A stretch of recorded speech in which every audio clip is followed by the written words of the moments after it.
Hello friend, आज के इस नए वीडियो में आपका स्वागत है। फ्रेंड, मुझे आशा है कि आप बहुत अच्छे होंगे। ठीक है, तो आज का मैं एक फिर से नया टॉपिक लाया हूं जो कि आपके लिए बहुत हेल्पफुल होगी। और मैंने इससे पहले वाले जो वीडियो बनाया था वो आप जाकर देख लीजिएगा, डिस्क्रिप्शन में लिंक मैंने दे दिया है। और वो था कि स्टार्टिंग था।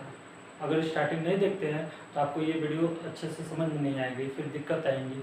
तो आप सबसे पहले उस वीडियो को जाकर देखिएगा और उसके बाद ये वीडियो देखिएगा। ठीक है, तो कल की वीडियो में हम बात किए थे विभाज्यता का नियम। तो 2 से 3 से 5 से 7 से ऐसे मतलब बहुत सारे विभाज्यता के नियम के बारे में पढ़ा था मैंने, और कल के इस वीडियो में मैंने ख़त्म कर दिया था। ठीक है, तो आज के इस नए वीडियो में मैं आपको जैसे कि प्राकृतिक संख्या किसे कहते हैं, पूर्ण संख्या किसे कहते हैं, इन सब चीज़ों के बारे में बताऊंगा।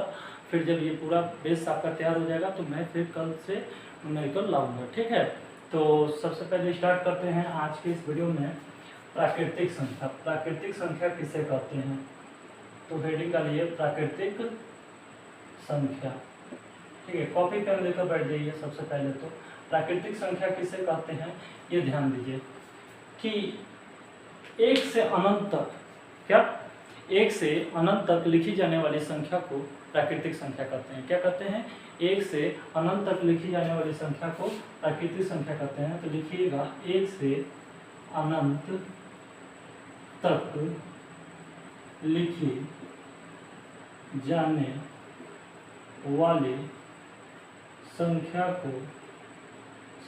को प्राकृतिक संख्या कहते हैं। क्या कहते हैं, प्राकृतिक संख्या कहते हैं।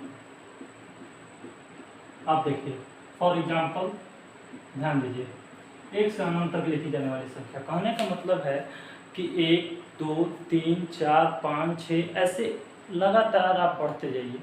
ठीक है, लगातार बढ़ते जाइए, इसका कोई अंत नहीं है। ठीक है, सपोज करिए, मान लीजिए आप लिखना स्टार्ट किए 1 2 3 4 5 डैश डैश डैश डैश, ये कितना भी लिख दीजिए, कभी खत्म होगा। 100 आएगा, फिर 101 102, फिर वो भी 200 हो जाएगा, फिर 201 202, तो ऐसे चलता जाएगा। इसलिए ये कहा गया कि अनंत तक। ये किस चीज़ का साइन है, बहुत से बच्चों को नहीं पता होता है, तो वो लिख लीजिएगा, ये अनंत का साइन है, सिंबल है ये अनंत का। कैसे बनता है, ऐसे। ठीक है, तो आप इसको ध्यान में दीजिएगा। ध्यान दीजिएगा कि एक से अनंत तक लिखी जाने वाली संख्या को प्राकृतिक संख्या कहते हैं।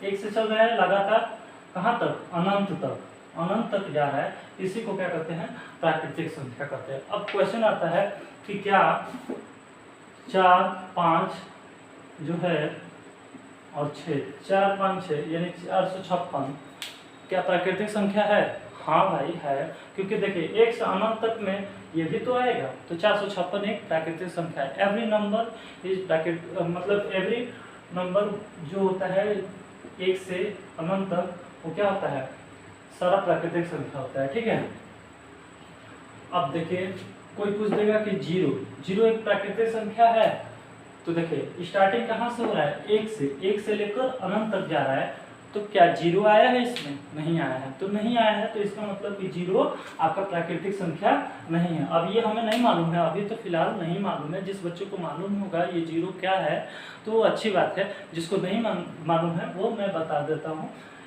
ठीक है, अभी ये जो टॉपिक मैं बताऊँगा उसमें ये बताऊँगा कि जीरो है क्या। ठीक है, तब तक के लिए अभी आप इतना समझिए कि एक से लेकर कहा गया है अनंत तक लिखी जाने वाली संख्या को प्राकृतिक संख्या कहते हैं, जिसमें कि जीरो नहीं आ रहा है, इसलिए हम कहेंगे कि जीरो प्राकृतिक संख्या नहीं है। ठीक है, तो आप इसको नोट कर लीजिए, प्राकृतिक संख्या किसे कहते हैं।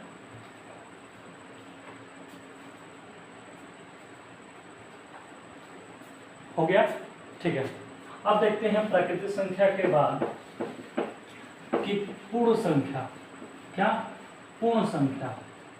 पूर्ण संख्या किसे कहते हैं, प्राकृतिक संख्या के बाद पूर्ण संख्या किसे कहते हैं, संख्या किसे कहते हैं, या फिर पूर्ण संख्या हेडिंग डाल लीजिए, किसे कहते हैं मत लिखिए, पूर्ण संख्या क्या होता है, ध्यान दीजिएगा। अब यहाँ पर आती है बात कि पूर्ण संख्या किसे कहते हैं, तो लिखिए जीरो से अनंत, जीरो से अनंत तक लिखी जाने वाली संख्या को, लिखी जाने वाली संख्या को पूर्ण संख्या कहते हैं। क्या कहते हैं? पूर्ण संख्या कहते हैं। देखिए क्या कह रहा है कि 0 से अनंत तक लिखी जाने वाली संख्या को क्या कहते हैं? पूर्ण संख्या कहते हैं। क्या कहते हैं? पूर्ण संख्या कहते हैं। तो 0 से 0 1 2 3 4 डैश कहाँ तक? अनंत तक। तो 0 आपका क्या हो गया? एक पूर्ण संख्या होगा। इससे पहले वाला यही क्वेश्चन था ना कि 0 क्या है? प्राकृतिक संख्या है कि पूर्ण संख्या है? और सॉरी, पूर्ण संख्या नहीं पूछे थे, मतलब कि प्राकृतिक संख्या है या नहीं है। तो 0 प्राकृतिक संख्या नहीं है, 0 क्या है? पूर्ण संख्या है। अब क्वेश्चन आपका क्लियर हो गया। तो 0 से लेकर कहाँ तक? अनंत तक। क्या है? ये अनंत का साइन है। क्या है? अनंत। अनंत तक लिखी जाने वाली संख्या को क्या कहते हैं? पूर्ण संख्या कहते हैं। चलिए इसको नोट कर लीजिए।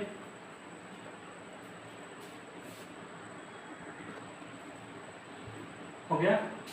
देखिए अब हम बात करेंगे पूर्णांक संख्या के बारे में। क्या? पूर्णांक संख्या के बारे में। किसके बारे में? पूर्णांक संख्या। ये बहुत इंपॉर्टेंट है। बहुत से बच्चों को नहीं समझ में आता है कि पूर्णांक संख्या होता क्या है। बहुत लोगों को नहीं मालूम है। कितने लोग तैयारी करते हैं पर उनको मालूम नहीं है। पूर्ण संख्या मालूम है, ये मैं मानता हूँ कि पूर्ण संख्या मालूम है, लेकिन 100 में से 50% लोगों को ये भी नहीं मालूम है कि पूर्णांक संख्या होता क्या है। ठीक है, तो देखिए पूर्णांक संख्या होता क्या है।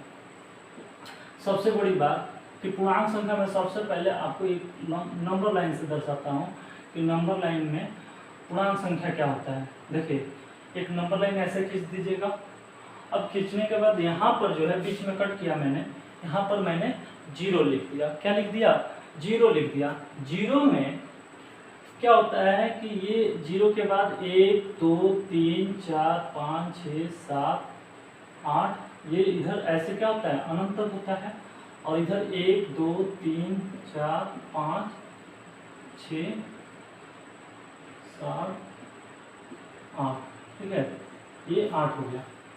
यानी कि देखिए 1 2 3 4 5 6 7 8, ये कहाँ तक? अनंत तक।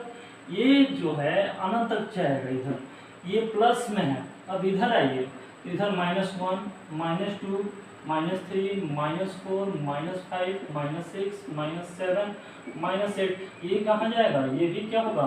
अनंत तक जाएगा। ठीक है, तो ऐसा जहाँ भी दिखे वो क्या होता है? आपका पूर्णांक संख्या होता है। तो पूर्णांक समझ में आया? तो मैं इसका परिभाषा लिखा देता हूँ।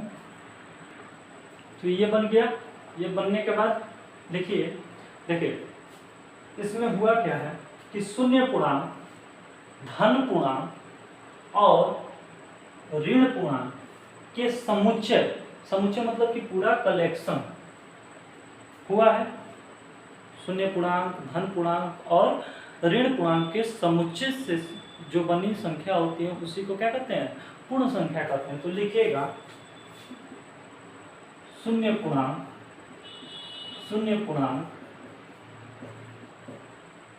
धन पूर्णांक तथा ऋण पूर्णांक से बना समुच्चय पूर्णांक संख्या कहलाती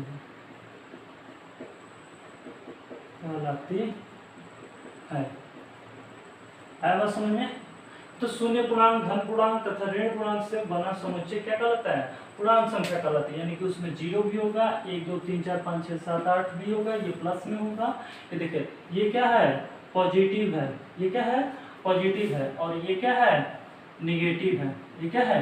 निगेटिव है। ठीक है, कितना अच्छा लग रहा है ना? हाँ, अच्छा लगेगा नहीं? चलिए, तो ये क्या हो गया? पॉजिटिव हो गया, और ये निगेटिव, और ये क्या हो गया? 0। तो इन तीनों से मिलकर जो समुच्चय बनता है, समुच्चय मतलब कलेक्शन, तो ये क्या होता है? पूर्णांक संख्या होता है। क्या होता है? पूर्णांक संख्या होता है। सबसे सरल भाषा में समझिए कि 0 एक लिख दीजिए, उसके इधर पॉजिटिव संख्या लिख दीजिए, उसके इधर निगेटिव संख्या लिख दीजिए और बोल दीजिए कि यही क्या है? पूर्णांक संख्या। इसको नोट कर लीजिए।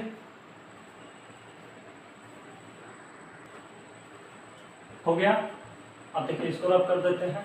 अब बात करते हैं परिमेय संख्या के बारे में। ये भी बहुत इंपॉर्टेंट है, ठीक है, ये बहुत इंपॉर्टेंट है जो मैं लिखवाने जा रहा हूँ, परिमेय संख्या। ठीक है, इसको ध्यान से देखिएगा।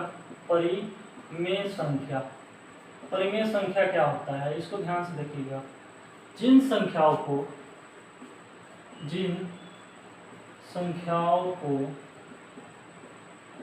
P बटे Q के रूप में, P बटे Q के रूप में, देखिए कुछ लोग ऐसे भी लिखते हैं P बटा में Q के रूप में, जिन संख्याओं को P बटे Q के रूप में लिखा जा सके या लिखा जाता है, वो परिमेय संख्या कहलाती है, वो परिमेय संख्या कहलाती है। ठीक है, परिमेय संख्या का मतलब समझें कि जो P बटा Q के रूप में लिखा जाए। P बटा Q का मतलब देखिए, P बटा Q के रूप में लिखा जाए वो परिमेय संख्या कहलाती है। और जहां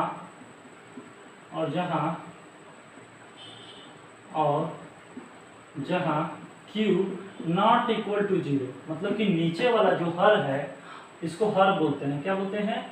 हर। क्या बोलते हैं? हर। और इसको अंश बोलते हैं। तो यानी कि हर आपका क्या होना चाहिए? 0 नहीं होना चाहिए। क्या? 0 नहीं होना चाहिए। इसको राउंडिंग कर लीजिएगा, ठीक है। ये बात ध्यान में रखिएगा कि Q जो है, Q को क्या होना चाहिए? 0 नहीं होना चाहिए, ठीक है। P बटा Q के रूप में लिखा जाए, यानी कहने का मतलब कि जैसे कि 1/2, 2/3, 4/5, ये देखिए P बटा Q के रूप में है, ये भी P बटा Q के रूप में है, ये भी P बटा Q के रूप में है कि नहीं बताइए? ये सभी संख्या P बटे Q के रूप में है कि नहीं बताइए? है ना। तो कहने का मतलब ये है कि ये 1/2, 2/3, 4/5 ये एग्जाम्पल किसका हो गया? परिमेय संख्या का। तो एग्जाम्पल नोट कर लीजिए, ठीक है। एग्जाम्पल नोट कर लीजिए कि 1/2, 2/3, 3/4, ऐसे मतलब कि इत्यादि, ये सारी सब क्या हो जाएंगे? परिमेय संख्या हो जाएंगे। बहुत बढ़िया। अब देखिए इसका मतलब समझिए, Q not equal to 0, Q not equal to 0 कहने का मतलब है यदि मैं 1/0 लिख दूं तो इसका मान क्या होगा पता है? अनंत हो जाएगा। मतलब अनंत मतलब नॉट डिफाइंड। सबसे बड़ी बात, नॉट डिफाइंड, नॉट डिफाइंड यानी कि अपरिभाषित। क्या? अपरिभाषित। यानी Q नॉट इक्वल टू 0 होगा तो कहने का मतलब है कि ये अपरिभाषित है। क्या है? अपरिभाषित है। यानी कि इसको 1/0 लिखेंगे तो ये पॉसिबल नहीं होगा कि ये परिमेय संख्या है, ठीक है, ये पॉसिबल नहीं है। या फिर 2/0 लिख दीजिए, ये भी क्या होगा? नॉट डिफाइंड होगा। 3/0 मतलब कि Q 0 नहीं होना चाहिए, यानी कि हर वाली संख्या को 0 होना अनिवार्य मतलब नहीं है। यानी कि कहने का मतलब है कि ये नीचे वाला जो है हर, वो 0 नहीं हो। क्या हो? 0 नहीं हो। तो ये बात आपको ध्यान में रखना है, ये नोट करके लिख लीजिएगा, ठीक है। नोट है ये 500 1000 जो भी बना लीजिए नोट, ठीक है, आपके मन। तो हो गया। अब देखिए परिमेय संख्या हो गया। अब इसी पर हम देखते हैं अपरिमेय संख्या। अपरिमेय संख्या क्या होता है, ठीक है, उसको ध्यान में देखिएगा, ध्यान में रखिएगा इसको भी। अपरिमेय संख्या, अपरिमेय संख्या, ठीक है। ये अपरिमेय संख्या क्या होता है? जिसको P बटा Q के रूप में नहीं लिखा जाए। बहुत बढ़िया। देखिए जो P बटा Q के रूप में लिखा जाता है उसको परिमेय संख्या कहते हैं। तो इसका एकदम अपोजिट, क्या? अपोजिट एकदम, जिसको P बटा Q के रूप में नहीं लिखा जा सके। तो जिन संख्याओं को लिखेंगे, जिन संख्याओं को P बटे Q के रूप में नहीं लिखा जाए वो संख्या अपरिमेय संख्या कहलाती है। अपरिमेय संख्या कहलाती हैं। ठीक है, क्या होती हैं? जिन संख्याओं को p बटा q के रूप में नहीं लिखा जाता है वो संख्या क्या कहलाती हैं? अपरिमेय संख्या कहलाती हैं। क्या कहलाती हैं? अपरिमेय संख्या। जैसे अब इसका एग्जांपल देख लीजिए, सॉरी, देखिए एग्जांपल देखिए इसका, जैसे √3, √7, √9, नहीं, √9 नहीं होगा, बताता हूँ क्यों नहीं होगा, √6 हो जाएगा। ठीक है, तो ये सब क्या हो गई? एक्सेट्रा लिख दीजिए।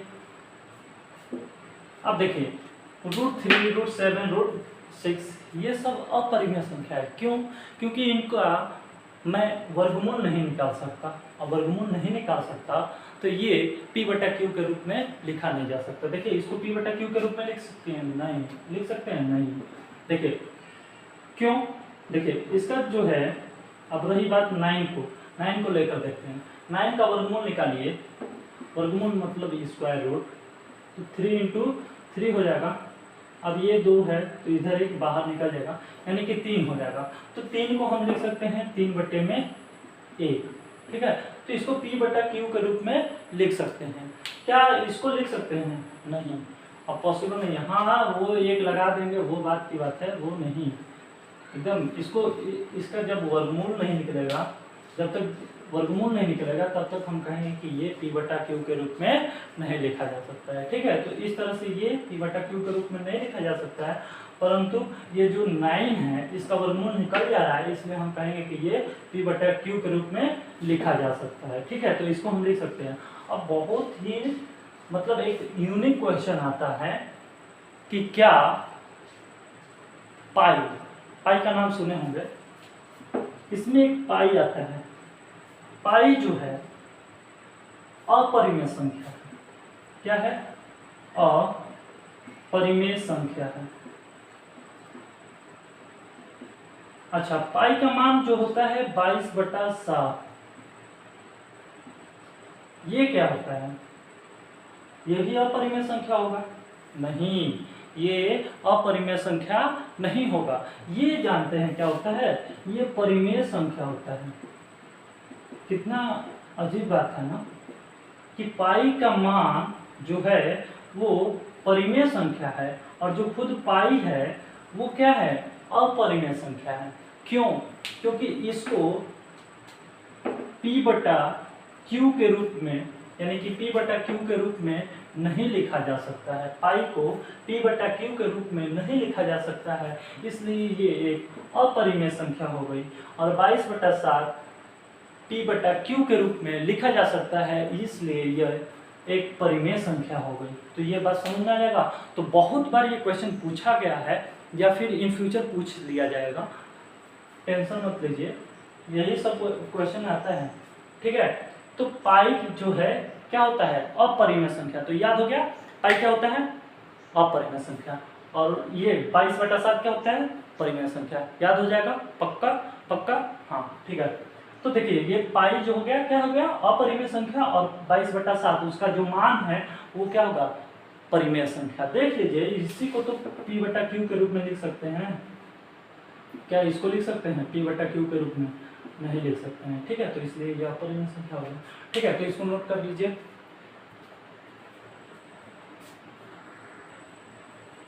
हो गया। अब बात करते हैं हम लोग वास्तविक संख्या के बारे में। वास्तविक संख्या को इंग्लिश में बोलते हैं रियल नंबर। क्या? Real number. वास्तविक संख्या, ये भी बहुत से बच्चों को कंफ्यूजन होता है। वास्तविक संख्या, इसको बोलते हैं इंग्लिश में रियल नंबर। क्या? Real number. ठीक है, वास्तविक संख्या होता क्या है? सबसे बड़ी बात, कोई सा भी नंबर लिख दीजिए, कोई सा भी, जो भी मन में आया वो लिख दीजिए, वही क्या हो गई? वास्तविक संख्या। क्या हो गई? वास्तविक संख्या का मतलब ही होता है कि कुछ भी लिख दीजिए, कुछ भी, परिमेय संख्या, अपरिमेय संख्या, दशमलव, कोई भी संख्या लिख दीजिए।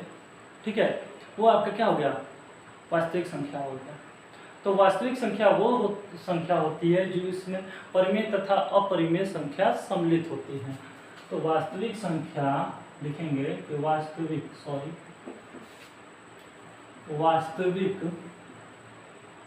संख्या वो संख्या होती है, क्या होती है, जिसमें परिमेय तथा अपरिमेय संख्या सम्मिलित होती है। क्या होती हैं? सम्मिलित होती हैं।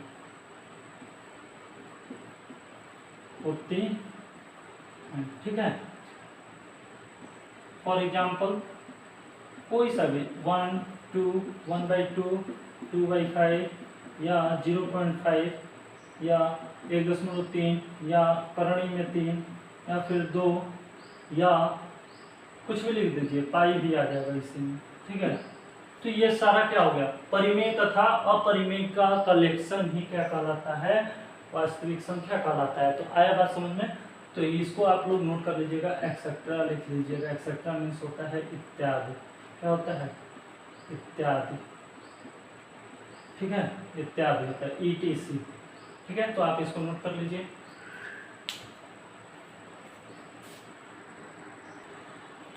हो गया। अब देखिए, अब बातें करेंगे सम संख्या के बारे में। क्या? सम संख्या के बारे में। ठीक है, ध्यान से देखिएगा। सम संख्या क्या होता है? बहुत ही सिंपल है, बहुत ही आसान है। देखिए क्या कहता है, सम संख्या वो संख्या होती है जो 2 से कट जाए। क्या? जो 2 से कट जाए। इसलिए मैंने बोला कि पिछले वाली वीडियो देख लीजिए। 2 से कटने का नियम अब बताइए। देखिए, नहीं पता है तो सुन लीजिए। जिन संख्याओं के अंत में 0, 2, 4, 6, 8 हो, वो संख्या 2 से कट जाती है। मतलब कि 142 क्या हो जाएगा? 2 से कट जाएगा, क्योंकि अंत में क्या है? 2 है। ठीक है, ऐसे ही 140 हो जाएगा, 220 हो जाएगा, 0, 2, 4, 6, 8 हो लास्ट में, वो संख्या क्या होती है? 2 से कट जाती है। तो सम संख्या क्या होता है? जो संख्या लिखेंगे, एक मिनट, जो संख्या 2 से कट जाए, वो संख्या सम संख्या कहलाती है। वो संख्याएं सम संख्या कहलाती हैं। सम संख्या कहलाती हैं। ठीक है, जैसे 220, 480, 20, 22, 28, 38, 48, ये सब क्या हो गया? 486। देखिए, ये सारी संख्या क्या हो रही है? 2 से कट रही हैं। क्यों? क्योंकि लास्ट में 0 है, 2 है, 8 है, 444, ये सब क्या हो जाएगा? ये सब 2 से कट जाएगा। और मैं इसको ही कह सकता हूँ कि ये क्या है? सम संख्या है। क्योंकि ये संख्या 2 से कट गई, इसलिए ये क्या है? सम संख्या। ये सारी संख्या क्या है? सम संख्या। तो इसको नोट कर लीजिए। है बात समझ में? हो गया। अब बातें करते हैं विषम संख्या के बारे में। ठीक है, अब बातें किसके करते हैं? विषम संख्या के बारे में। अब विषम संख्या क्या होता है? ध्यान दीजिएगा। विषम संख्या जो संख्याएं 2 से न कटे वो संख्याएं विषम संख्या कहलाती है। वो संख्याएं विषम संख्या कहलाती है। जैसे देखिए एग्जाम्पल 121। क्या 121 ये सम संख्या है? नहीं, क्योंकि 2 से नहीं कटेगा। बहुत बढ़िया। 233, 437, 36, 436 कट जाएगा। 2 से कट जाएगा ना, क्योंकि लास्ट में क्या है 6 है, 0 2 4 6 8 यानी कि 6 है, इसलिए कहेंगे कि ये 2 से कट जाएगा, और 2 से कटेगा तो सम संख्या होगी लेकिन विषम संख्या नहीं होगी, इसलिए मैंने इसके लास्ट में 1 कर दिया और ये क्या हो गया विषम संख्या हो गया। तो आया बात समझ में, तो इसको भी नोट कर लीजिए। यहाँ पर ध्यान देना है कि 2 से न कटे, जो संख्या 2 से न कटे वो क्या कहलाती है विषम संख्या कहलाती है। इसको नोट कर लीजिए, नोट डाउन हो गया। अब देखिए, अब हम देखेंगे भाज्य संख्या के बारे में। क्या भाज्य संख्या, भाज्य संख्या क्या होता है, ध्यान दीजिएगा। भाज्य संख्या होता क्या है, जो संख्या एक और अपने के अलावा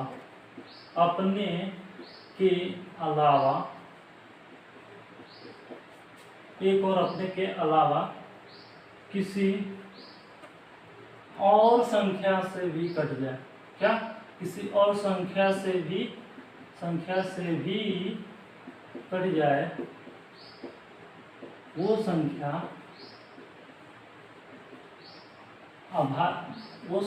भाज्य संख्या कहलाती है। वो क्या कहलाती है, भाज्य संख्या कहलाती है। आया बात समझ में। जो संख्या एक और अपने के अलावा किसी और से भी कटे, किसी और संख्या से भी कट जाए, वो संख्या क्या कहलाती है, भाज्य संख्या कहलाती है। जैसे देखिए 9 क्या होता है, 1 से भी कटेगा, 3 से भी कटेगा, 9 से भी कटेगा। 6 जो है 1 से, 2 से, 3 से और 6 से। ऐसे ही देखिए 15 क्या है, 1 से कटेगा, 3 से, 5 से, 15 से। यानी कि देखिए ये 9 है, 1 और 9 के अलावा किससे कट रहा है, 3 से कट रहा है, इसलिए इसको क्या कहेंगे 9 एक क्या है, भाज्य संख्या है। ऐसे ही 6 क्या है, एक भाज्य संख्या है। क्यों, क्योंकि 1 और 6 के अलावा 2 और 3 दोनों से कट रहा है। अच्छा 15 भी क्या है, एक एग्जाम्पल है किसका, भाज्य संख्या का, जो कि 1 और 15 के अलावा 3 और 5 दोनों से कट रहा है। तो एग्जाम्पल में लिख लीजिएगा कि एग्जाम्पल क्या हो गया, 6, 9, 15, आप कुछ भी लिख सकते हैं, 21, ठीक है, 28, ऐसे एक्सेट्रा, ठीक है, आप कुछ भी लिख सकते हैं जो आपको इच्छा हो, पर वो ध्यान रहे कि एक और अपने के अलावा किसी और से भी कटना चाहिए, उसे ही क्या कहते हैं, भाज्य संख्या कहते हैं। नोट कर लीजिए, हो गया। अब देखते हैं अभाज्य संख्या। क्या, अभाज्य संख्या किसके बारे में, अभाज्य संख्या क्या होता है उसके बारे में देखते हैं। अभाज्य, ध्यान दीजिएगा, वो भाज्य था, ये क्या है, अभाज्य है, इसके आगे अ लगा है, ठीक है, अ लगने से तो बहुत कुछ बदल गया, ठीक है, टाइटल बदल जाने से बहुत कुछ बदल जाते हैं, ठीक है। देखिए इसीलिए टाइटल अनिवार्य है। तो अभाज्य संख्या, अभाज्य संख्या क्या होता है, जो संख्या एक और अपने के अलावा, या फिर यहाँ पर लिख सकते हैं एक और स्वयं, ये थोड़ा अच्छा लग रहा है, अपने नहीं अच्छा लग रहा है, एक और स्वयं के अलावा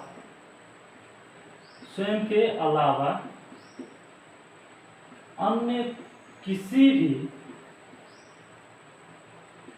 संख्या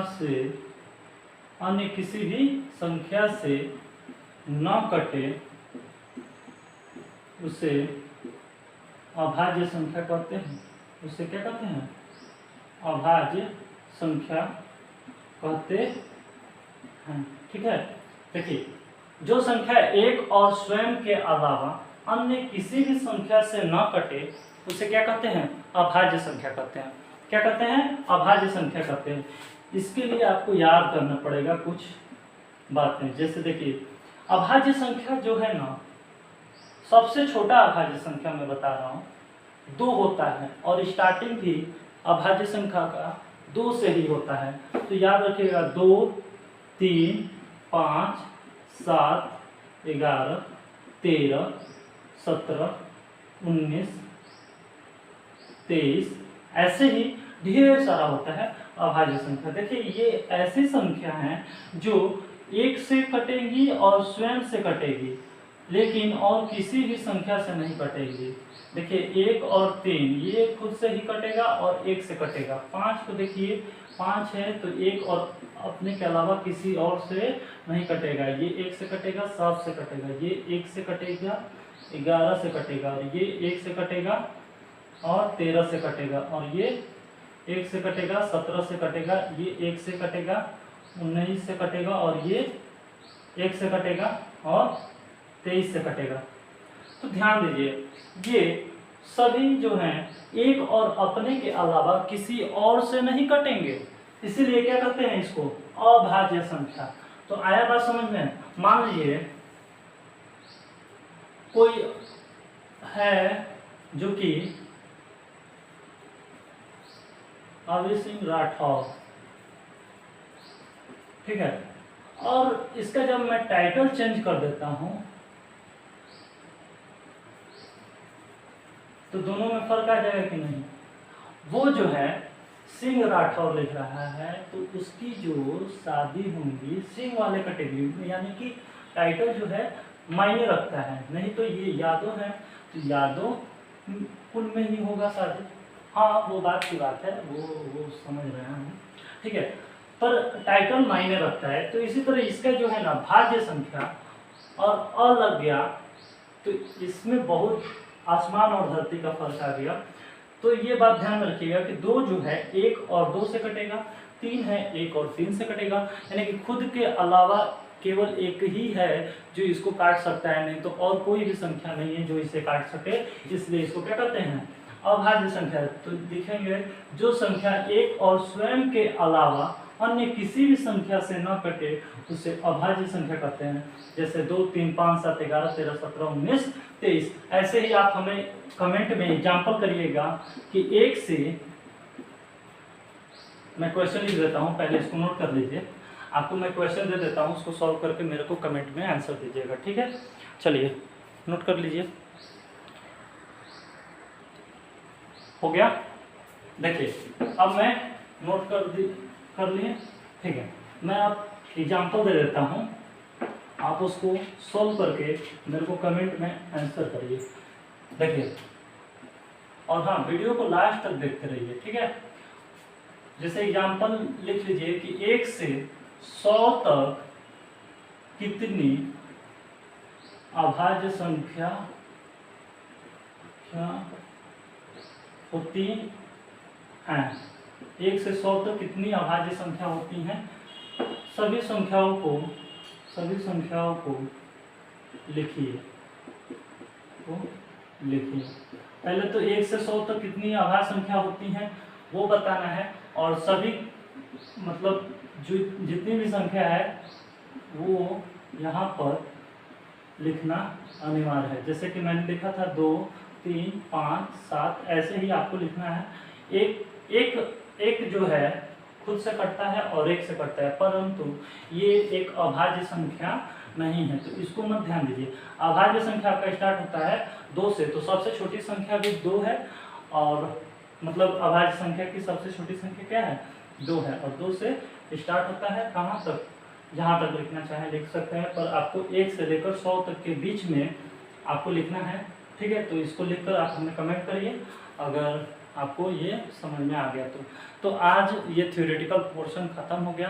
तो आने वाले नेक्स्ट वीडियो में मैं आपको न्यूमेरिकल लेकर आऊँगा, और आपको नहीं अभी उसमें भी कुछ फॉर्मूले लिखवाने हैं, ठीक है। तो आप टेंशन मत लीजिए, मैं सोच रहा हूँ कि अभी लिखवा दूँ या फिर बाद में, तो कोशिश करता हूँ, देखता हूँ। अगर नहीं होगा तो मैं आने वाले नेक्स्ट वीडियो में एक फार्मूला लिखवा दूँगा, उस पर आपको न्यूमेरिकल करवाऊँगा, ठीक है। तब तक के लिए ये नोट कर लीजिए, ठीक है। अरे बात समझ में, तो इसको नोट कर लीजिए, ठीक है। तो बहुत बहुत थैंक यू आपको, आप लोगों को, जो आपने पेशेंस से मेरे इस वीडियो को देखा। तो आशा है कि आपको मेरी वीडियो समझ में आ रही होगी। तो आप इसको लाइक करिए, कमेंट करिए, शेयर करिए, और कमेंट थोड़ा सा अच्छा करिए, ठीक है, क्योंकि ये पढ़ाई वाला है, तो इसमें आप उसमें जैसे खाकर पान थूका नहीं जाता तो गंदा हो जाता है, तो ऐसा गंदा मत करिए इस कमेंट को। कमेंट में पढ़ाई वाले बातें करिए, ठीक है। तो प्लीज़ और कुछ मैं नहीं बोलूँगा, और मेरे चैनल को सब्सक्राइब करिएगा अगर चैनल पर नए हैं तो, और बेल आइकन बजाना मत भूलिएगा, क्योंकि बहुत अच्छा लगता है कि आप लोग मेरे को सपोर्ट करते हैं, ठीक है। बेल आइकन बजाएंगे तो क्या होगा कि आपको डेली नोटिफिकेशन आपको हमेशा मिलता रहेगा, और मैं यही चाहता हूँ कि आप अच्छे से पढ़िए और आपकी कहीं ना कहीं जॉब लग जाए, ठीक है। तो थैंक यू सो मच।